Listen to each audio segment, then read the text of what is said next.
Bum bum bum bum bum bum bum bum bum bum bum bum bum.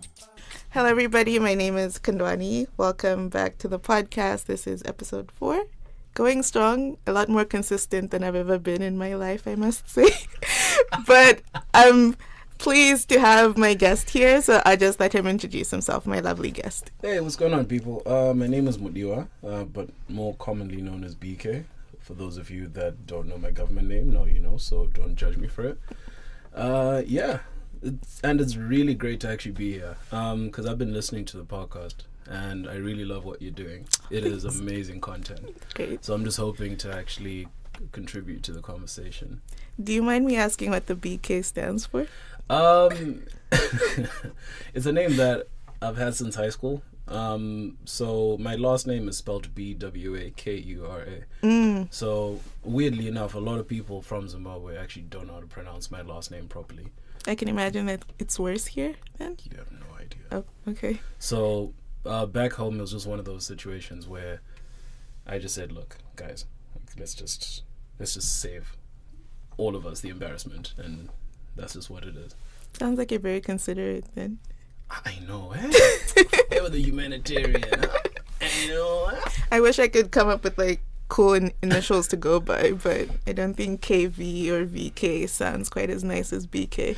Yeah, because there's like a brand of liquor like called KWV. So I'll be like, Who knows? Do you really want that connotation? Like you? I don't mind. Is it premium or is it like the cheap stuff? Oh, it's bottom shelf swill. It is horrible. Okay. It is horrible. It's the Thanks sort for of letting stuff me know. that you legitimately use to make those drinks that bartenders set on fire. Oh, it's okay. not the sort of stuff that you actually enjoy. All right. So, well, thanks for that introduction. So we just started off with the blessing of the week. Yeah. This is someone who's doing great works in the community. So I came across this guy. His name is Roy Alela from Kenya.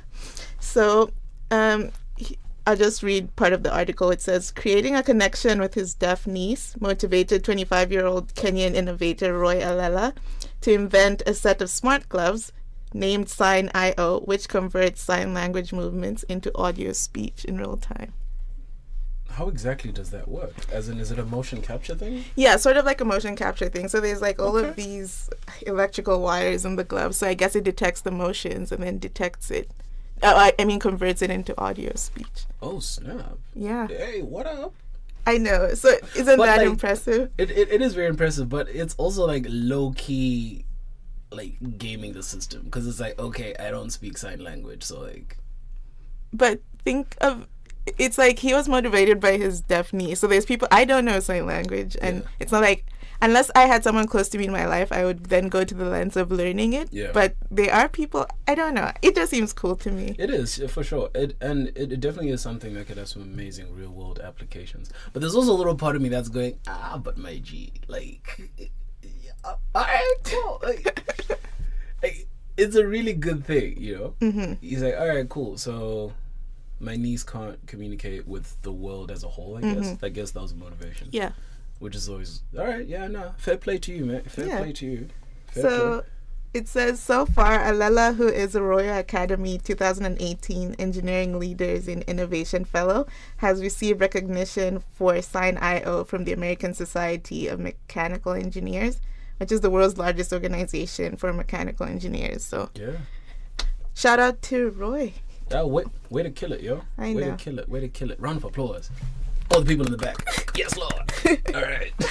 Okay, so moving on from that, we're not going to pick a news topic. I just know that this past week we had Valentine's Day. Yeah. And I wanted to know how you feel about that. Right, so I have an opinion that might be controversial to some. I firmly believe that Valentine's Day is a waste of time. Okay. Firmly. Because as far as I'm concerned, Valentine's Day is just a hyper-commercialized excuse for people to give themselves diabetes. Do you have a girlfriend? Yes, I do. And so she got nothing? Hey, look, there's really no need to go into such things. Come on now. But what I'm saying... I feel like that's a cop-out. There's really... When I don't know, the past years I've always been like, yeah, Valentine's Day, capitalism. But when you have a boo thing, then you're like... it would be nice to get a card. It would be nice, but it would be nice to do that kind of stuff throughout the year. No, as that's well. true. So, as far as I'm concerned, Valentine's Day is nothing more than a token. Because for me, if you see Valentine's Day as an opportunity to actually appreciate your partner, there's something wrong in your relationship. No, that's So, for me, one way to personally, I look at it and I say, you know what? It's a waste of time, it's a waste of money, and it's a waste of people's energy. Because you should be doing that kind of stuff any which way. Like I said. So you do I that can for see the your 364 days out of the year, Come except on. on Valentine's. Oh, sister, I'm not making that kind of money. Hey. But it's not about the money. It's like maybe you could handwrite a card, like a handmade card or something. I wrote her a song. Oh, that's thoughtful. You see what I'm Nothing saying? So it's beats like that. exactly, Okay. yeah. So it's like, it's just one of those things where you go, but do we really have to just boil it down to these 24 hours and say, I love you, mwah, kiss, kiss, what? Come on. Come on. No, it's just a chance for maybe the people who are extra to go out of their way. And I'm sorry, but if you are extra 365 days out the year, 366 on a leap year if you're feeling froggy. Okay, But that's all fair. I'm saying is, like, if you're an extra person in general, you're just gonna just dive into extra shit, like, head first, every chance you get, because that's just what it is. okay, so this question is a two-parter. So let's say you feel how you feel about Valentine's Day. Yeah. How do you reconcile, maybe, let's say, if you've ever had a girlfriend who's into Valentine's Day, then what do you do? Chocolates, movie, flowers. So you just do it because it's important to her. That's what a relationship is about, right? Okay. It's just Oh. about, like, compromise, Okay. right? But Mm-hmm. I will do it, and she'll need to understand that he doesn't normally do this kind of shit. But I thought you said it's not just about Valentine's Day, it's about the rest of the days. So Yeah. No, but like, when I say that, I'm also talking about he's actually, like, going out and getting stuff that's Okay. Valentine's Day specific. That's what I'm talking about. okay. So, and that honestly just boils down to making sure that you have a healthy, communicative relationship with your partner. And as long as you have that, as far as I'm concerned, you're fine. So if she comes to me and she says, I want chocolate, I want a teddy bear, I want white roses, not pink, not red, I want them white, because I'm a beautiful soul. If she's one of those, all right, you know what, cool. You know what, you chose to date that. That's your person. So as part of your relationship, you have to compromise, and you have to do what you can to, Okay. accommodate. But okay, quick. It's nice to speak to someone and just get like this different mindset. But like you mentioned, if someone is like so insistent and knows what they want, particularly down to a T, like white roses, do you find it's just interesting to me? I know women sometimes expect men to read minds, but how do you feel when someone explicitly states exactly what they want? Is it, I don't know, it just feels weird sometimes saying to someone that I want this exact thing in this color, this size, or like I want it this way. Yeah. To be honest, for me, my take on it is that you chose to date that person, right? And in my mind, if you're dating someone, you should know enough about them to kind of see things like that coming. Yeah. So, with that being said, I'm sorry, bro, but you just got to do it. You just got to do it. My only reservation would have to be if it became one of those situations where they're trying to take advantage. That's where I draw the line. And then there as well, it's completely subjective. It's Okay. completely dependent on the people in that relationship, what their communication style is, and how they go about, But I don't know. Sometimes the you short just think answer? someone would know that this is what you want. But No. See, right. See, this is where I take issue with the female mind sometimes. This is where I take issue. Because for me, as a man, I'm sitting here and I'm going, okay, what... Like, when it comes to women and food, Jesus Christ, I know it's a stereotype, but when it comes to women and food, it's like, okay, what do you want to eat? And she goes, I don't know, you pick something. And then you go, oh, let's get Italian. Okay, let's get Chinese. Too greasy. Let's get... I mean, there's something, okay, food is different because there's just too many options. But let's say someone's birthday is coming up and people feel that maybe I dropped subtle hints. Maybe like, oh, don't you think these shoes are nice? Or There, right there. That's the problem. There's no such thing as a subtle hint with men. If you want something, so you have to say it. Say it. You want to know why, right? Okay, What? cool. When you walk into a store, Yeah. right? Let's say you walk into Foot Locker, right? And then they ask you, okay, what size are you? You won't go, I don't really know. Like, But that's a sales associate who doesn't know you and has never met you. the logic still stands. Oh my goodness. Because if you want something specific or you want something done a certain way, Yeah. say how you want it done or what you want. Ladies, you hear?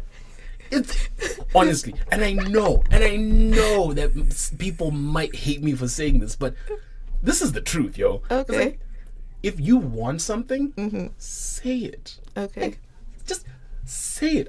I guarantee you, the man in your life, or the woman in your life, or your partner, they will appreciate you that much more if you just say, look, real talk, I want this, I want that, I want this. Is it doable? Okay. Or like, let's actually talk about it, right? I don't It's know. just...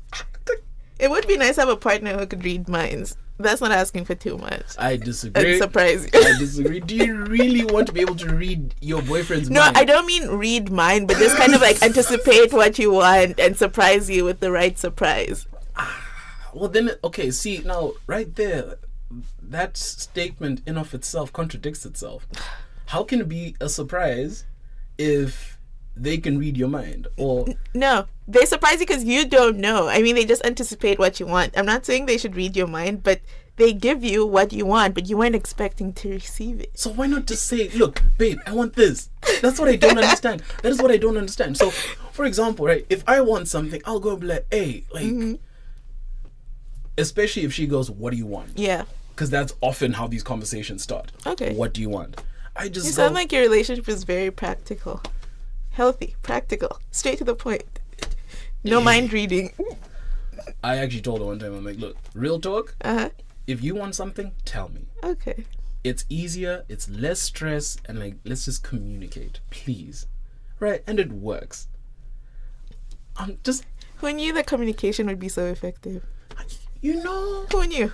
because you watch all these TV shows and stuff, and you're like, but why are you guys arguing? Like, there's no problem here. If you guys had just said, look, I want cheese pizza, not this pepperoni garbage, you wouldn't be having half of these fights. Okay. So the lesson from all of this is Valentine's Day It's a waste of money. is a waste of money and communication is important. Communication is king, honestly. And yeah, it's just about like saying what you want when you want it in the most cordial and polite way possible. Because the last thing you want to do is be abrasive either. That's true. So just say, hey, look, love, this is where I'm leaning, you know? So can we just actually, like, can we work towards this? Or are we just gonna, Okay. you know, I guess maybe that's like something. So do you feel you've been an effective communicator, like in your relationships and stuff? hell no. No? Because I was No, thinking no. people, I've seen people joke about maybe creating some sort of Yelp website for like people. Rate your ex. Yeah, rate your ex kind of thing. On the scale of like 0 to hell no. No, it's just like a 5-star, and then people can put like comments in there. So they'll just be like, under BK, it would be like, hates Valentine's Day. Look out for that. Wow. Oh my days. Yeah, communicate's okay. You have to tell him what you want to get it. So who knows? Oh my days. No, but for a fact, in my previous relationships, I had to learn some very tough lessons, Okay. and it wasn't easy. It takes a lot of self-reflection and a lot of kind of looking at the stuff you've said and how situations may have escalated and stuff in order for you to actually take a step back and realize that, you know what, that was on me, Okay. or I didn't allow things to actually just de-escalate and calm down so that we could actually figure things out in a positive manner, because you can fight, Yeah. you can argue, you can bicker, and you can really get into the weeds with someone. But the really tricky part is trying to pull yourselves out of that and try to have a constructive conversation. That's the hard part. Okay. And honestly, in previous relationships, I wasn't able to do that. And that to me was just testament to my maturity level at that point in my life. And when I realized that, it was a very uncomfortable thing, because everyone is the hero in their own story. Yeah, the protagonist. Yeah. Like you. Exactly. You. Like you guys touched on this in a previous podcast. And the honest truth is that sometimes you're the villain. Sometimes you're the one that's not understanding. Sometimes you're the one that doesn't have the patience required to actually hear someone out. And Yeesh, guys, BK is preaching. Testify. Hallelujah. But it was very uncomfortable. So much so that I legitimately, like, one time after a relationship ended, I really had to take a long, hard look at myself. And for a while, I did not like what I saw. Okay. For a while, I realized that, you've got some real issues. Like, you need to take a step back and try and address these issues before you bring someone else into your life. Because the last thing that you want to do to someone that you claim to care about is to bring them into your drama or your issues that haven't even been addressed yet, or issues that you haven't even attempted to resolve. And it's just, you're just doing them a disservice at that point. So, yeah. This is an excellent segue into what we'll be talking about today. But do you share these realizations with your guy friends? Are there ever any like heart-to-hearts about the uncomfortable truths of being a guy, relationships and stuff? I have had some very real conversations with some. I thought guys just talked about soccer or football or golf. Sometimes we do, to be honest with you. Sometimes golf. Yeah, see. Who knows? There are people who are into it. I'm still in my 20s. Hockey or I don't know what you do in North America. We're from the motherland. No one watches hockey when you're from the motherland. Come on. But yeah, and a week after I had this conversation with him, he just said, you know what? Yeah. Because what he told me was that he went home and he sat down and he didn't really know where to begin. So he thought about what she told him, and he had this sort of, I guess, self-reflective period. And then it dawned on him that it was like the root of their issues in that relationship was maturity, right? So once that was resolved, he felt a lot better about the situation. And I haven't heard anything since regarding that situation, but yeah. Okay. So I guess what we were aiming to discuss, and I'm so glad that I guess the tangent from which this started kind of leads into it, is what's your definition of a man? See, that my definition of a man, sort of based off of like how I see myself and how I was raised. Yeah. A man in my mind is someone that is willing to provide and protect, but also open-minded enough to allow for growth in themselves and in other people. Okay. So the reason why I say that is because like provide and protect, that's your classical hyper masculine, I'm the man. But what I often see as the flaw in a lot of current definitions of masculinity, particularly with how society has progressed and changed over the last 40-50 years, is that the room for very honest discussions and the room for personal growth and the room to accept opinions that might challenge the classical idea of masculinity isn't there with a lot of people. So that's why for me it's kind of this like two-sided thing where you go, you can absolutely provide and protect, but you also have to realize that life isn't always going to be within your control, and you can't control everything. So the best thing that you can do is to be open-minded enough to say, okay, when things change, when things fluctuate, I'm flexible enough to learn and to grow and to give other people within like my purview the opportunity to do the same. Okay. Now that sounds like a very like well-rounded definition, like you said. You're aware of what currently exists. So what would you say, what definition did you see when growing up, or what definition was taught to you? Yeesh.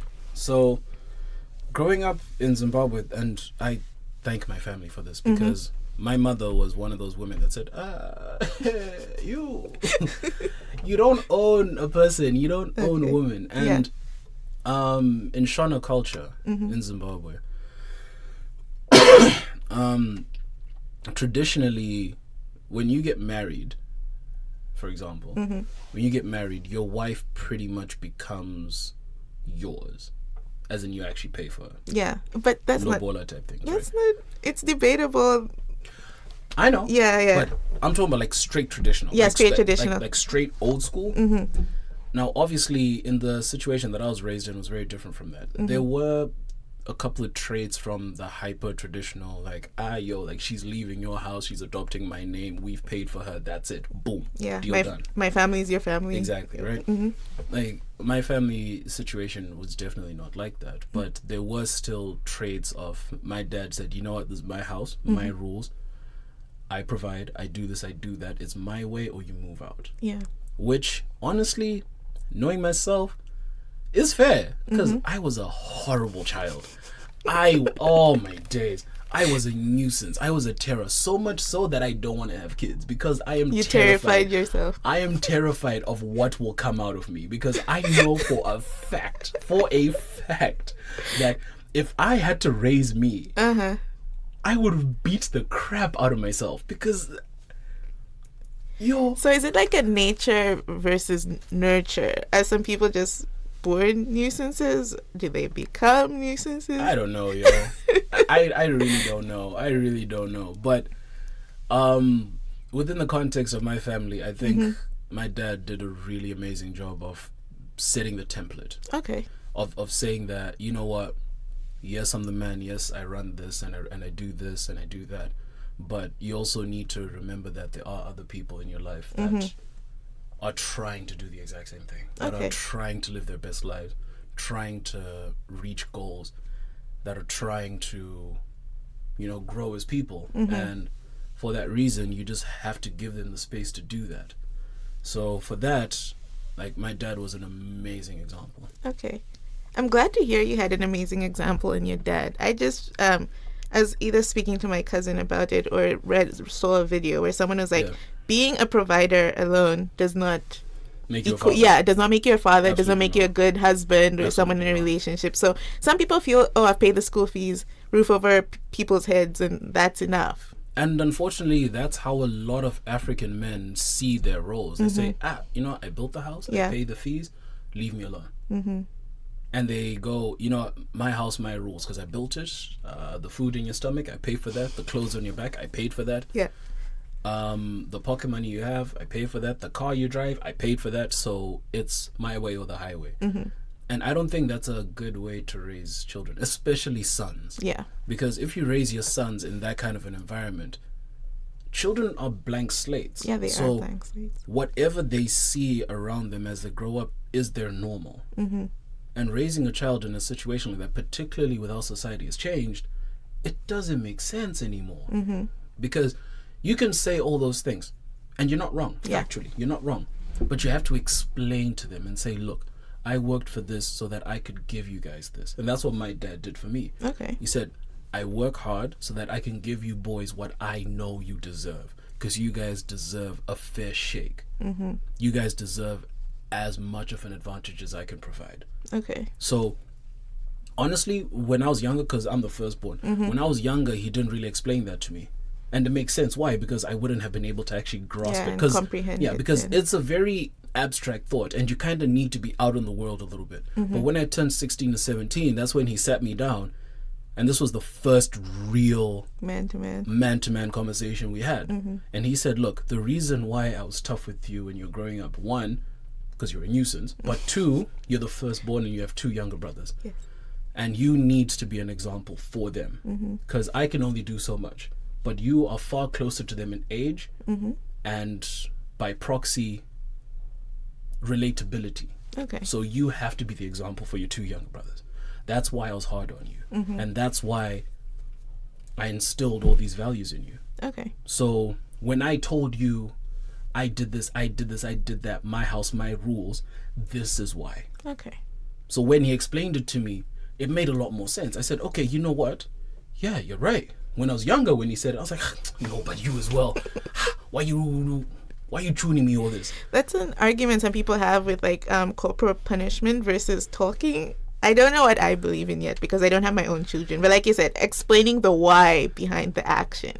Because some people would get beaten up and then develop a tolerance for it. So you just know, I'll mess up, I'll be hit, that's it. Can I be honest with you? Uh-huh. I laughed at my mother once. And do you know what she said? She said, you're laughing. I'm just going to have your father handle it. And I said, no, it's okay. I was joking. I'm crying. You see, I'm crying. You know, mothers are like the good cop and then dads tend to be like bad cops. So. My father was a disciplinarian in my house. This man took no nonsense. He said, who are you talking to, lad? Sorry, boss, man. Yeah. Walk away. So other than your dad, what other examples would you say guys usually draw from for the ideas of masculinity? Did you have like an uncle who stood out in your life, or is it friends from school? Yeah. I have a solid example for an uncle. Okay. He went to the same high school as me. His outlook is that you have to stand on your own 2 feet at all times, because you never know what life is going to throw at you. So you need to be prepared for any eventuality on your own. On your own. And when I was younger, I didn't really get it. I just thought, right, he's just senile. He just hates the world. He's got trust issues or whatever. But when I got a little bit older and I actually got to sort of think about where my life was going, and had a couple conversations with him as to where his life had gone and the decisions he had made and like the paths he had walked, it became very clear that he wasn't jaded, because that's what I thought it was. He was just jaded. He just hated the world. No, he was being hyper realistic. He was just saying, if push comes to shove, if things get really bad, you need to have a contingency plan in place, because you never know what's going to happen. Yeah. Things can literally turn left for you tomorrow. In an instant. And that's it. Yeah, it's all and if over. you don't have something in place, be it a financial safety net or family that you can call on or something, anything. If you don't have anything, that's it.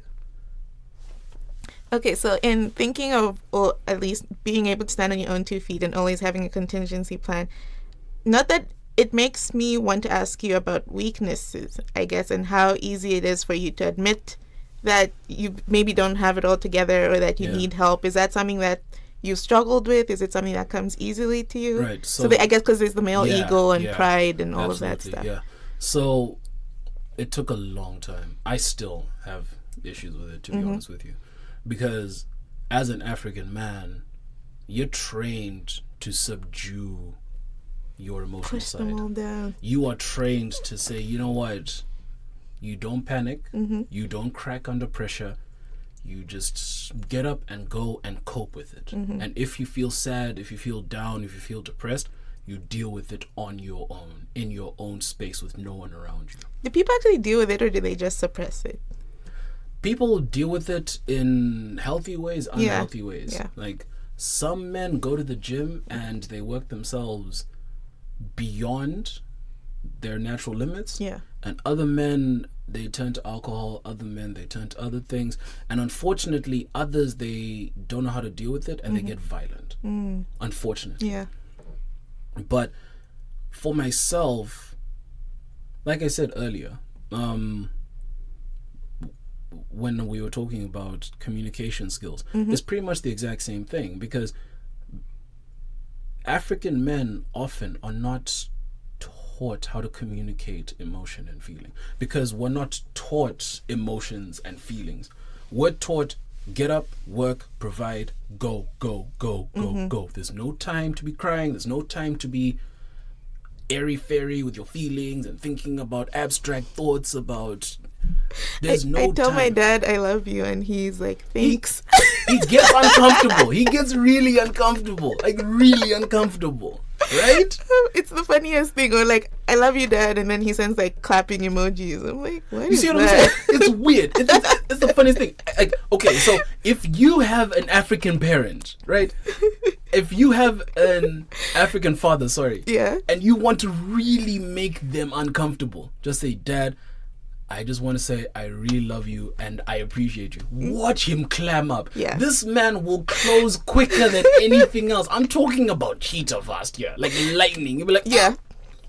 Like, I've watched grown men, the biggest, burliest of men, go, hey, and totally Just seize squirm and just don't know what do I do? That's because, like, feelings isn't something that we're taught how to deal with. Okay. And as a result, for myself, that's something that I still struggle with. Because that's just how I was raised. Right? Now, as an example as my father was, emotionality and stuff wasn't something that he really was able to convey up until much later on. Okay. Like, even now, things are a little bit tricky when it comes to like communicating emotions. We can talk about life until the sun comes up. We can talk about plans, like financial plans, figuring out what we're going to do with that farm, figuring out what we're going to do with these cows, with this and that, blah, blah, blah. We can talk about that stuff until we lose our voices. Yeah. But try to say, boss, I love you. Hey!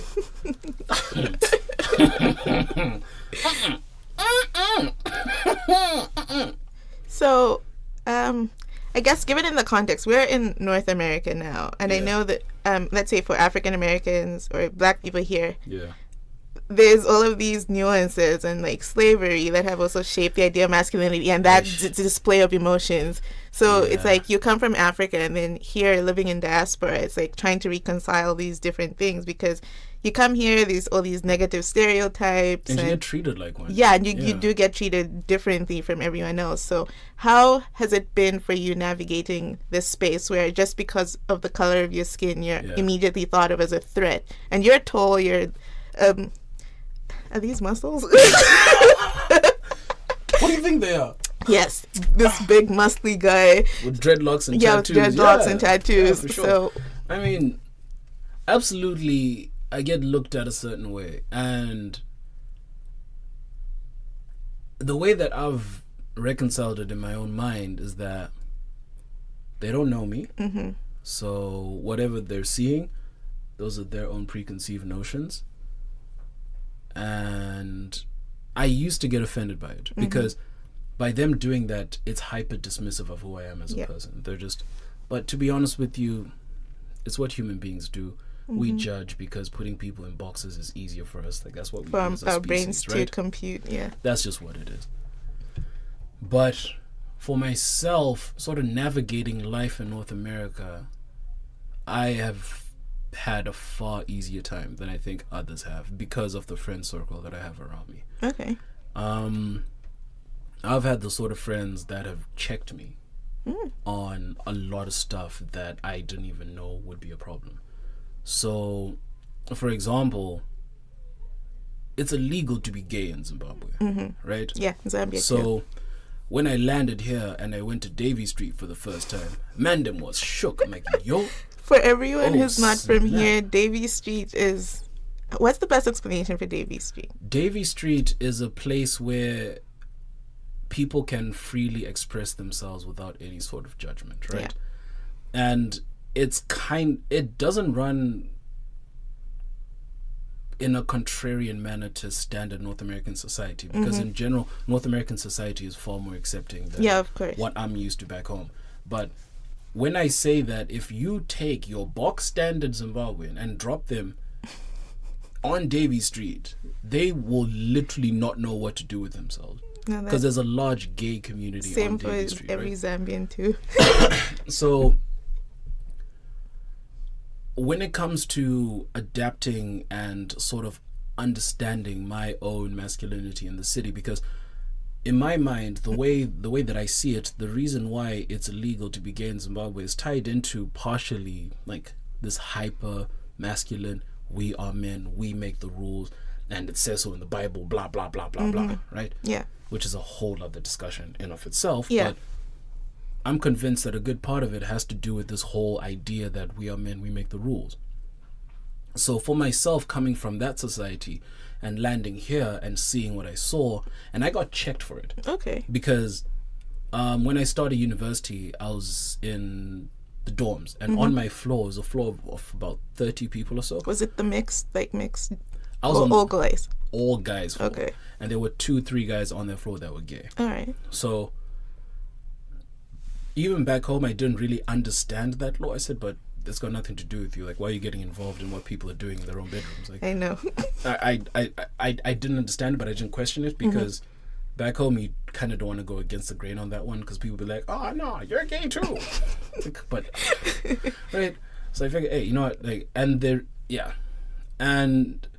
so I sat down with him and I said, yo, like, help me understand because I want to be better equipped to understand the sort of stuff, because these aren't conversations that I had in the open back home. Yeah.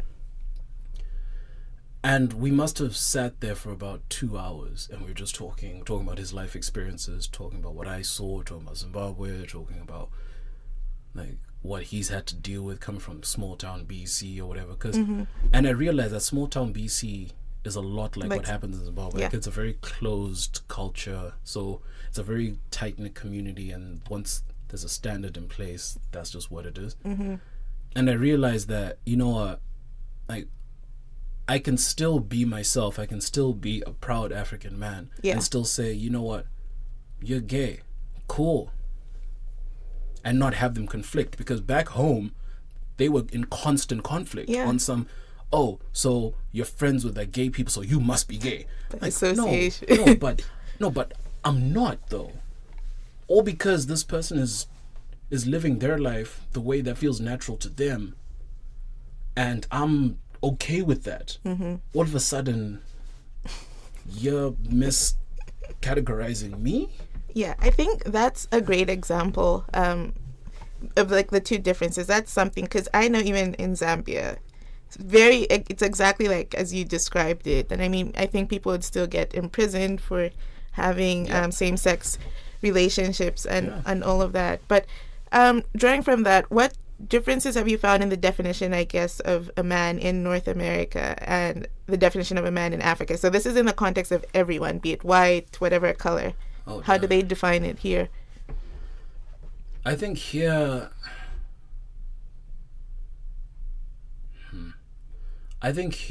men here, they feel threatened. Feel threatened? And I don't understand why. I really don't understand why. But okay, there are a lot of men here that feel threatened because their idea of masculinity isn't well-rounded, in my opinion. So since it's not well-rounded, and once again, since they're not open-minded to accept other people's opinions and give people the opportunity to grow and speak their minds, there's conflict. And nowadays, from what I've seen, just from news articles and just sort of just seeing what goes on when I'm just out in public, there are a lot of men that feel as though they can't be quote-unquote men anymore because of what's going on in North America. Versus, the Me Too? Or this is like more women in school and women making more money. Yeah, things like that. And, and I don't understand why they feel threatened by it. Because in my mind, there's no threat to your masculinity here. These are literally people just voicing their perspectives on the world. Like, how... This is the thing that I don't understand the most. Men in North America that say, I'm not a feminist. Like... Huh? Dude, what do you mean? It boggles my mind. I don't understand that, because for me, the way that I see it, if I have a daughter, right, and I have a son, and they're twins, right, they went to school for the exact same thing. As equal as possible, as equal as you can make it. If I have a son and a daughter, right, they both identify as male and female, right, same age, same height. They went to the same school, same grades, same program and everything, right? And then they go to the exact same company and they work in the exact same department, doing the exact same job. And my daughter's making like 20 to 30% less. Make it make sense. All because she has the potential of having children, and like people don't want to have to pay women for maternity leave. And they say, but... Make it make sense for me, please. But it's like I don't understand that, because in my mind, what's the issue with paying them the same? And that's essentially what feminism is at its core. Yeah. It's equal returns and equal opportunity For the same work, basically. yeah, for equal work. Like, Yeah. it's like, I don't understand that, because I guarantee you, if all these dudes that said, "Oh, I'm not a feminist," if they had daughters and their daughter came home from work one day and said, "I missed out on a promotion because like Tom got it." Yeah. You're like, obviously his first question would be like, "Why did Tom get it?" Yeah. And if she says, "I don't know," he'll be like, "What do you mean you don't know? There must be some reason." And then she says, "Well, our productivity is the same. We earn the same right now. And I've actually been outperforming him, but he still got it." He will be mad. He'll say, "But my daughter did this and did that." And that's what I don't understand, because a lot of times people that spew this incredibly ignorant rhetoric, Yeah. they flip it as soon as they have a daughter, Yeah. or as soon as they see it happening to their sister or their mother. They flip the rhetoric. And that's what worries me the most, is the fact that they aren't able and or willing to have these conversations before it hits them personally. Imagine that. I don't understand that. I guess a topic only becomes relevant when it hits close to home, right? When Which you is have fine. no like example or anyone close to you, then. But like for you, like let's say it took you coming to Canada and living on a dorm residence with a couple of gay guys Yeah. for you to be like, oh, you now see them as people. Yeah. And for me, it happened in a sense. I had a coworker, and I'm like, these are people. Like it doesn't need There's to be nothing wrong vilified or with it, yeah. demonized as it is back home, where you would go out of your way to persecute someone, not give them service or treat them differently. See, So- but there's a fundamental difference between not having the information at hand and having the information And at not hand doing anything and with it. still Yeah. denying it and saying no.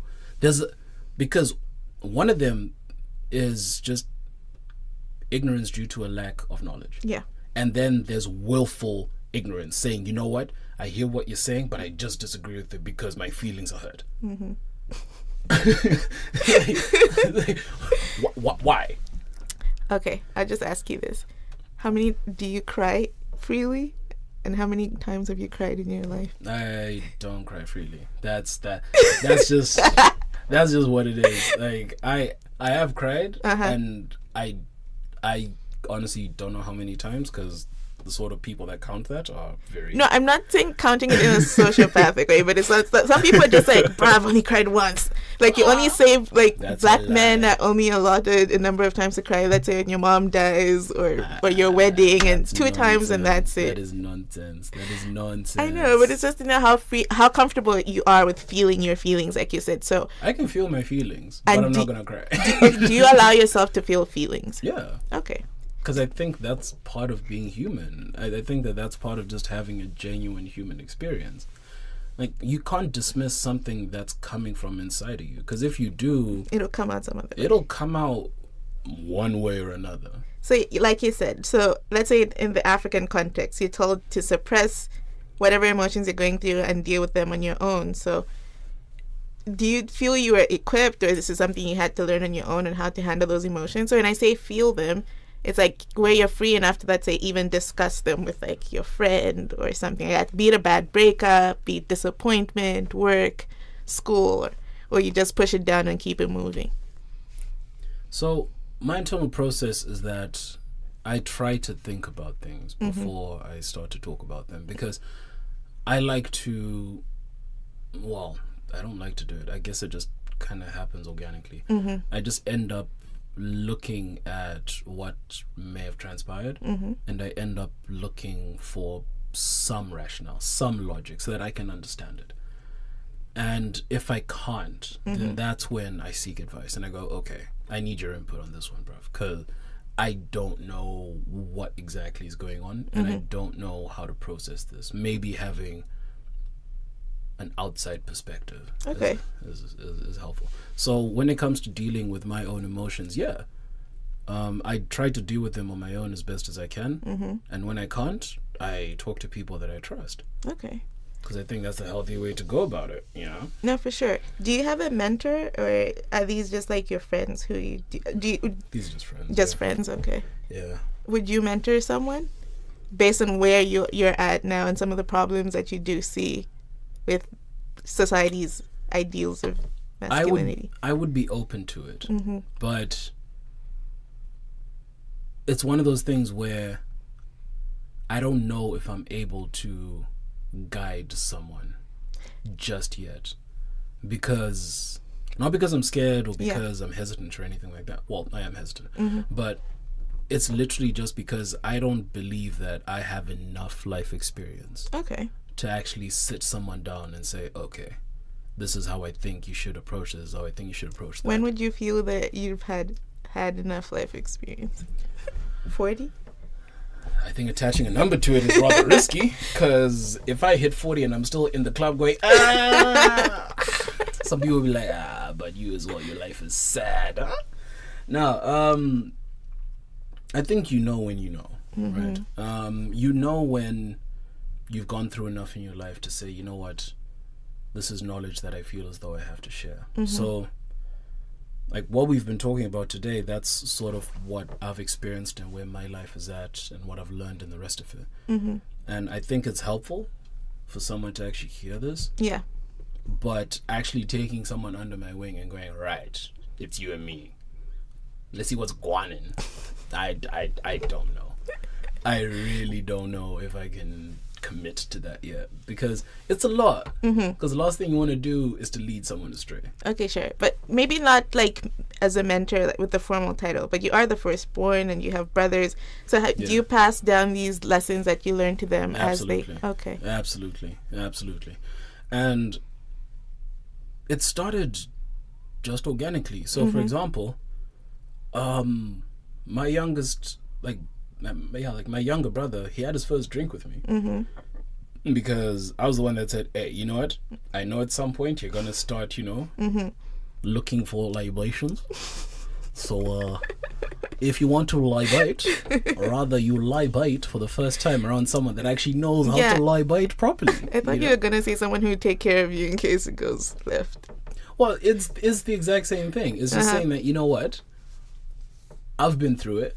And I don't want you to make the mistakes that I made.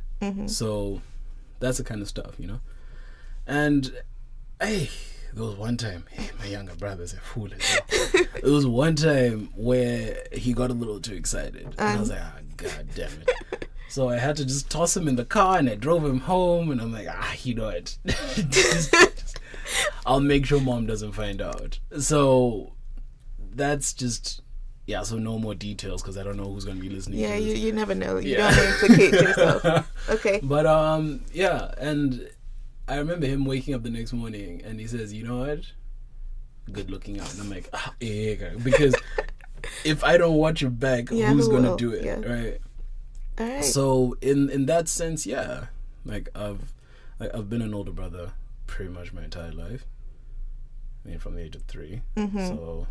that kind of stuff kind of comes naturally to me. Okay. So I just mean in that sense. So it's great that you and it naturally comes, and that your brothers are comfortable enough to, I guess, confide in you, and they would ask you first, because how important are friendships for you, I guess, in the whole idea of masculinity growing up, your peers? Have you found a tribe? You did say you have good friends who call you out, but have you found this tribe and you're like, okay, we're going up together? Iron sharpens iron. These are the people I come to with problems. And absolutely. I am fortunate, and I call myself very fortunate, to have a couple of friend groups, actually. So I've got one friend group that I've known since first year. It's predominantly female. And they are one of the biggest reasons as to why I am the way that I am, particularly when it comes to approaching relationships, or talking to women, or trying to... they are a major reason as to why I am the way that I am, because the conversation's very different. It's interesting that you said it's predominantly female. So the conversation's very different from the friends group, because you're attributing a lot of the person you are from the conversations and everything else from the friendship with that group. But what of the friendship with the guys? Like the friendship with the guys, that's when we have just very real conversations. So if one of us says something that's offside about, like drinking too much, or, like bullying someone or something, like we check each other on something, like, yo, don't be a knob. Okay. Like, seriously, like, don't be that person.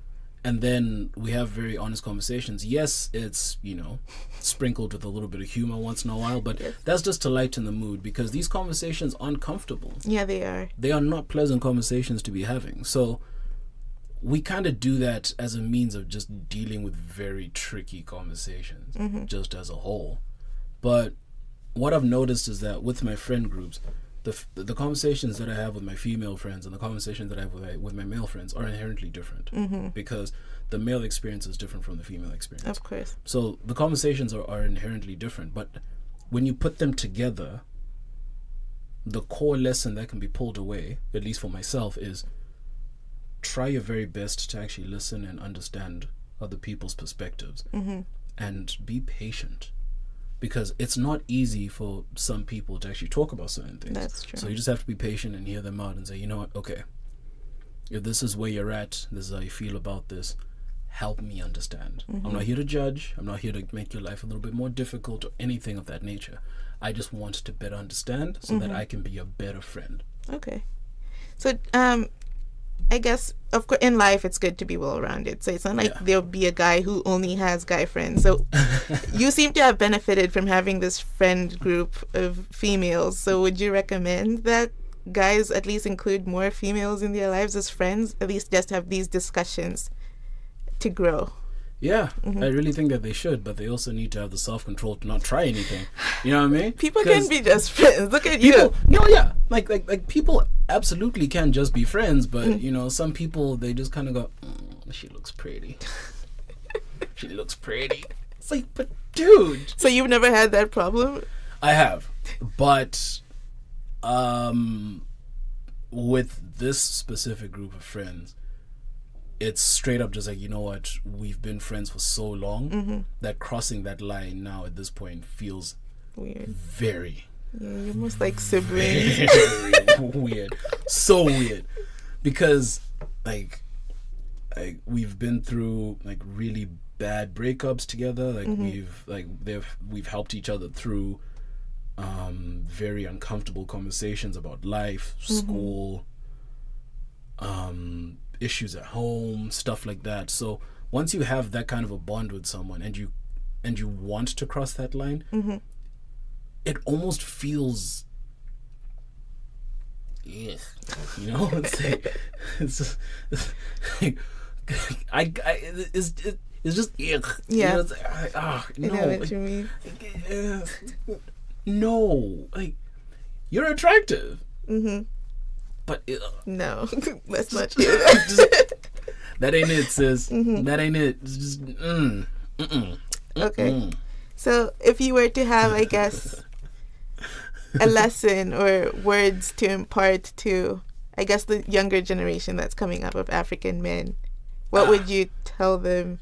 You know what? You should call this segment Last Words of Wisdom. No, we're not yet at the last words because it's like we've reflected.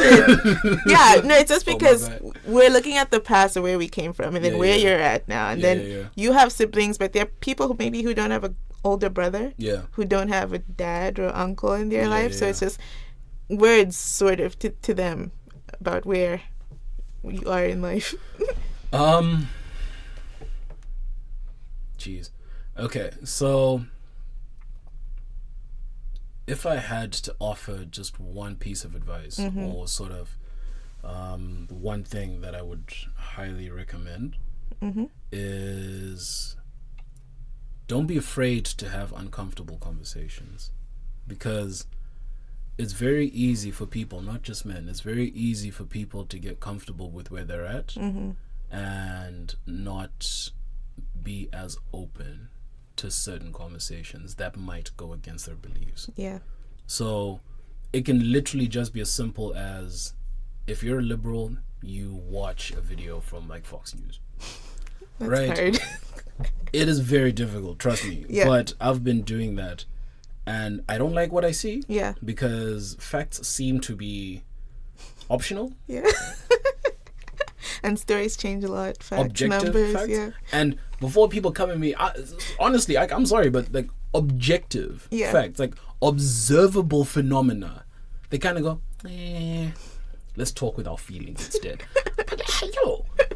But it's just about being open to having very uncomfortable conversations, whether you want to or they kind of just happen. Like, don't clam up and say, you know what, I don't know where this is going and I don't know if I'm really good with it, but yeah, we're not going to do that. It's just, it's never easy to do that. But once you do actually open yourself up to having these conversations, I guarantee you, your human experience will be far better for it. Far better for it. That's insightful and applicable to everyone, really. Yeah, I know. So wise, BK. I have Just dropping wisdom. Dropping wisdom.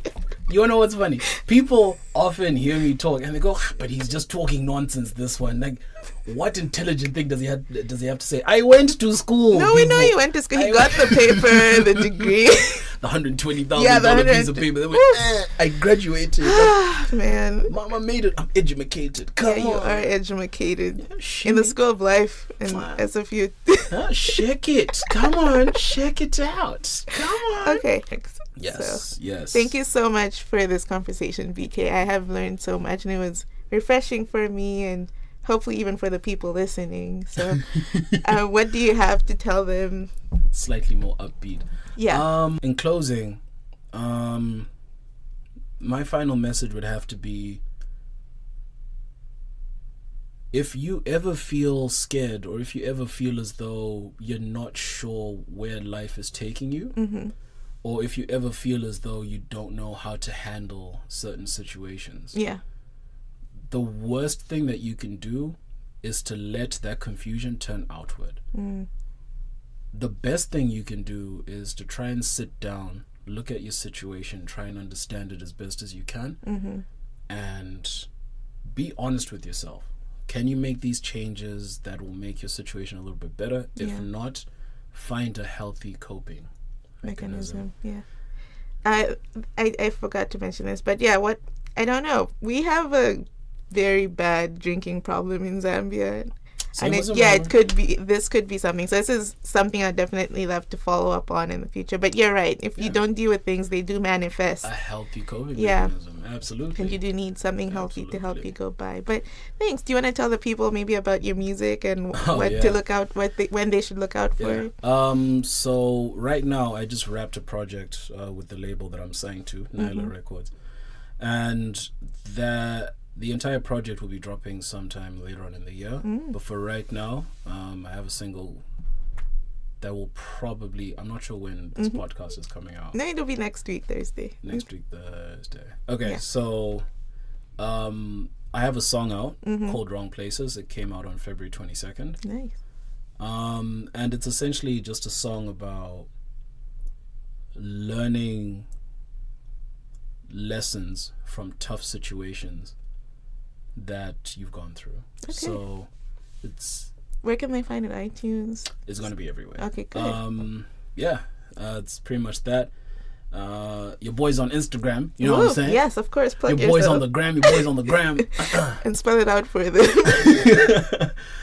My artist profile on Instagram is Biggie BK Music, BIGGIE BK Music. Follow me. I try to post as much weird and random and introspective stuff as possible. At least on the IG story. Like, the actual IG page itself is pretty well curated, so we're trying to keep it, controlled and maintained. But I would love to hear from you guys. Yeah. And Kondwane, thank you so much for having me on. Of course, it was my pleasure. Thank you for the time. It was an honor having these sorts of conversations, because it's always good to have these sort of real introspective kind of conversations with people. I agree. It's always a good time, isn't it? It is a good time. Now for the libations. Libations. Of course. So thank you for listening. If you made it till the very end, I hope you enjoyed it. Please comment. Let us know if there's any more topics you'd like to hear, and please do visit BK's page and support him. You could be one of the people who's like, I knew him before he blew up. if that's really important to you. So please do that. My days. Some people care. Like, no, I don't like them because they're mainstream now and it's going to be ruined by all of that. So, I don't know. Good music should be enjoyed by everyone, so don't be that kind of person. But this is the One Kwacha podcast. This is Kandwani and BK signing off. Goodbye. Bum bum bum bum bum bum bum bum.